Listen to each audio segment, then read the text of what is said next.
Bill Johnson mengatakannya, jangan berdoa buat orang sakit, itu bukan kehendak Tuhan. Waktu saya dengar kalimat itu saya bingung, apa salahnya ngedoain orang sakit? Karena ternyata Bill Johnson mengatakan kalimat itu berdasarkan Matius pasal 10 ayat 7-8. Firman Tuhan bilang, pergilah dan beritakanlah kerajaan surga sudah dekat. Terus doakanlah orang sakit. Doakanlah orang sakit. Ini kayaknya ayat ini lebay banget ya. Ayat ini gak bilang, nanti kalau ketemu orang sakit doain ya. Doain. Enggak. Ayat ini berkata, sembuhkanlah orang sakit. Wow. Bangkitkanlah orang mati. Tahirkanlah orang kusta. Usirlah setan-setan. Kamu telah memperolehnya dengan cuma-cuma. Karena itu berikanlah pula dengan cuma-cuma. Berarti dengan kata lain, saya mau bilang sama saudara, bukankah kita ini sebenarnya seperti selang? Apa yang membuat kita gak berani doain orang sakit? Karena kita terlalu sadar diri, gak sadar Tuhan. Semuanya dari Tuhan, oleh Tuhan, bagi Tuhan. Salah. Saya mau berkata, saya mau bilang hari ini, hey, sadari kau agen rahasianya Tuhan. Besok kira-kira dia butuh apa ya dari kita? Di sekolah, di kerjaan, dimanapun kita ada. Tuhan punya kepentingan lewat itu. Oke, lihat ini. Target Tuhan adalah semua orang kudus bergerak untuk menyatakan kemuliaan Tuhan di dunia ini. Kalau bahasa kerennya, All Saint Movement. Masih ingat satu kali ada seorang hamba Tuhan, kalau nggak salah namanya Paul King.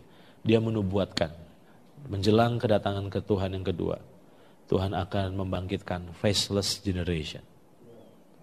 Apa itu? Di satu kali dia dapat penglihatan. Di akhir zaman, orang-orang dipakai Tuhan untuk nyembuhin, ngusir setan, melakukan mujizat yang luar biasa. Dan ketika dia coba lihat di alam roh itu, mengenali mukanya. Kok gak punya muka? Disitulah ternyata Tuhan ngomong, itu namanya faceless generation. Apa artinya? Gak terkenal, orang-orang biasa, tapi dipakai Tuhan yang luar biasa. Karena saya sangat yakin Tuhan sedang beracara lewat hidup kita. Keberadaan kita pasti Tuhan punya sesuatu. Bukan karena kita lebih hebat, kurangnya lebih banyak. Cacatnya banyak banget bahkan. Tapi ternyata saya sangat yakin, setiap kita punya peran. Si Casey ada juga punya peran. Yuk hari ini, punya impian dong. Impiannya apa? Dipakai Tuhan. Dipakai Tuhan untuk menyatakan dirinya, untuk menjadi pelaksana kehendaknya. Saya mau tutup dengan ini. Lukas pasal 9 ayat 2-3 dan ayat 6. Menurut saya hanya orang gila yang bisa melakukan ini. Oke? Jujur saya gak cukup gila untuk melakukannya. Lukas pasal 9 ayat 2-3 dan ayat 6. Dan Yesus mengutus mereka untuk memberitakan kerajaan Allah dan untuk menyembuhkan orang. Oke? Jadi misinya jelas. Beritakan kerajaan Allah dan sembuhkan orang sakit. Ngeri gak itu? Terus perhatikan, katanya kepada mereka, jangan membawa apa-apa dalam perjalanan. Apalagi bawa koper ya. Jangan membawa tongkat atau bekal, roti atau uang. Berani saudara? Jangan membawa apa-apa dalam perjalanan, jangan membawa tongkat atau bekal, roti atau uang, atau 2 helai baju. Berarti apa? Berarti cuma baju yang ada di badan. Lalu pergilah mereka dan mereka mengelilingi segala desa sambil memberitakan Injil dan menyembuhkan orang sakit di segala tempat. Gila gak ini saya bilang? Ya ampun Tuhan. Coba saudara perhatikan kalimat berikut itu. Lukas pasal 22 ayat 35-36. Lalu Yesus berkata kepada mereka, ketika aku mengutus kamu, ini setelah selesai ya. Lukas pasal 22 ayat 35-36. Lalu ia berkata kepada mereka, ketika aku mengutus kamu dengan tiada membawa pundi-pundi, bekal dan kasut, adakah kamu kekurangan apa-apa? Jawab mereka, suatu pun tidak. Gila gak itu? Apa pesan yang saya mau sampaikan di sini? Kalau saudara sedang diutus Tuhan, maka Tuhan yang pasti urus saudara. Saya kerja 9 tahun. Kerap kali saya disuruh perjalanan dinas. Yogyakarta pernah, Jakarta sering. Itu bisa pernah ke Cepu waktu itu. Tapi saudara sadar, akibat daripada konsekuensi saya perjalanan dinas, maka yang tanggung perusahaan.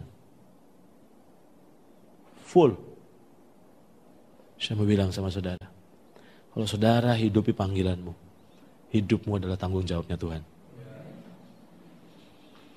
Kenapa sepertinya hidupmu jadi tanggung jawabmu sekarang? Karena engkau sedang tidak mengurus kepentingannya Tuhan. Saya tutup dengan ini. Perjuangan seorang prajurit bukan soal-soal penghidupannya.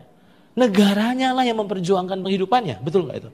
Di dalam 2 Timotius pasal 2:4 berkata seorang prajurit yang sedang berjuang tidak memusingkan dirinya dengan soal-soal penghidupannya. Supaya dengan demikian ia berkenan kepada komandannya. Ingat sebagai prajurit fokusnya adalah pada peperangan untuk dimenangkan. Dia gak mikir besok makan apa, nanti anak saya, istri saya di rumah makan apa, nanti sekolahnya gimana. Kagak, fokusnya gimana untuk dia menyelesaikan tugasnya.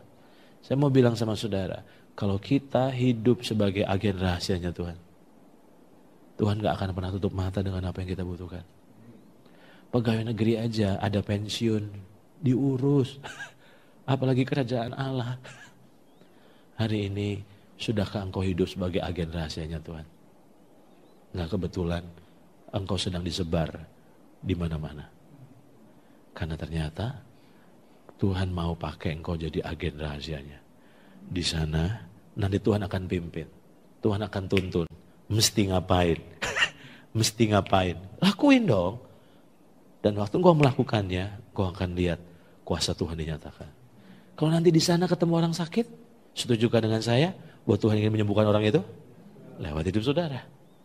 Dan saya sangat yakin kalau kita menghayati dari Tuhan, oleh Tuhan, bagi Tuhan, maka hidup jadi meaningful.